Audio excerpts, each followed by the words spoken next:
आज या ठिकाणी माझे वडील स्वर्गवासी आमदार काकासाहेब साळुंखे पाटील यांची जयंती,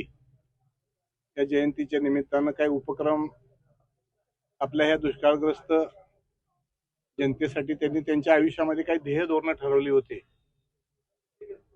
या सांगोला तालुक्याचं लोकप्रतिनिधित्व करायची आमदारकीच्या माध्यमातून संधी मिळाली त्यांना, परंतु अगदी अतिशय 2च वर्षामध्ये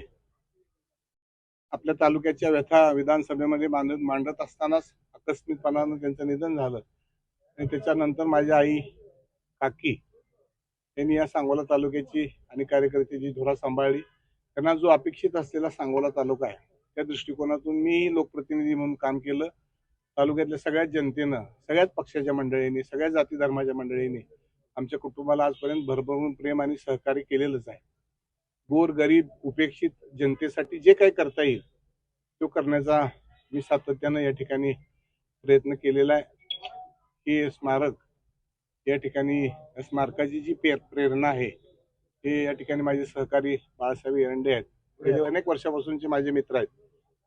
त्यांनी या ठिकाणी हे स्मारक करायची प्रेरणा दिली, त्यांनी सुरुवात केली आणि नंतर मग पुन्हा आमच्या कुटुंबानं त्यामध्ये भर टाकून हे मोठं असं स्मारक केलेलं आहे। 5 एकर जागा आम्ही आमची स्वतःची या संस्थेला दान केलेली आहे। त्यामध्ये भविष्य काळामध्ये 10 कोटी रुपयाचा संकल्प आपण त्या ठिकाणी उभा केलेला आहे आणि त्यामध्ये गोरगरिबांची लग्न करण्यासाठी एक मोफत असं मोठं मंगल कार्यालय, तालुक्यातल्या गरीब सगळ्या जनतेला परवडणारा नाही यासाठी एक 300 ते 400 मुलं राहतील अशी अद्ययावत अशी तालीम, त्याचबरोबर 1000 महिला बचत गटातील महिला एका हॉलमध्ये काम करून त्यांचा उदरनिर्वाह आणि प्रॉडक्ट करू शकतील असा एक मोठा हॉल आणि आपल्या तालुक्यातल्या गरीब जनतेसाठी MPSC UPSC ज्यांची ऐपत नाही अशासाठी एक 5 स्टार मोठी लायब्ररी, अभ्यासिका असा मोठा संकल्प या ठिकाणी आम्ही ठरवलेला आहे आणि मला पांडुरंगाच्या चरणी एवढीच प्रार्थना आहे की हा संकल्प पांडुरंगाच्या आशीर्वादानं, आई मायका देवीच्या आशीर्वादानं पूर्ण होईल असं मला निश्चितपणानं अपेक्षित आहे। जे काय आई वडिलांसाठी आणि त्यांनी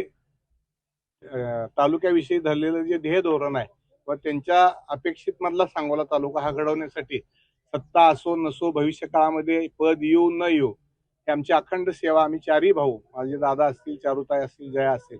आम्ही या जनतेची सेवा करण्याची आम्ही या निमित्तानं एक शपथ घेतलेली आहे आणि माझी आई माळकरी असल्यामुळं आम्ही आळंदीची वारी सुद्धा हयात माझ्या आईंच्या नावाची दिंडी करून कायमस्वरूपी दिंडी आणि पंढरपूरला पण एक मठ आईंच्या नावाचा बांधायचा ठरवलेला आहे की जेणेकरून सांगोला तालुक्याला प्रत्येक वारकरी त्या मठामध्ये जाऊन वारीला गेल्यानंतर 2 घास खाऊन येईल आणि मग उपेक्षित जे दीन दलित आहेत याही जनतेची सेवा करण्यासाठी एक मोफत अकॅडमी आम्ही या ठिकाणी चालू केलेली आहे। कुठल्याही प्रकारची फी न घेता आज जवळजवळ 100 मुलं, त्यामध्ये 25 मुली आहेत आणि ती अकॅडमी भविष्य काळामध्ये मोठ्या प्रमाणावर आम्ही चालू करणार आहोत। मी सगळ्यांना निमंत्रण दिल्याप्रमाणे तालुक्यातली सगळेच नेते मंडळी, जनता या ठिकाणी उपस्थित राहायला लागलेली आहे। दिवसभराच्या काळामध्ये सगळी जीवन जातील असाच या जनतेचा आशीर्वाद आणि प्रेम सगळ्या समाजाचं आमच्या कुटुंबावर राहील अशी आई वडिलांच्या चरणी प्रार्थना करतो। पत्रकार सोलापूर जिल्ह्यातील तसेच सांगोला तालुक्यातील महत्त्वाच्या आणि ताज्या बातम्या पाहण्यासाठी आजच आमच्या पंचनामा लाईव्ह न्यूज चॅनलला YouTube वर सबस्क्राईब करा आणि बेल आयकॉन प्रेस करा।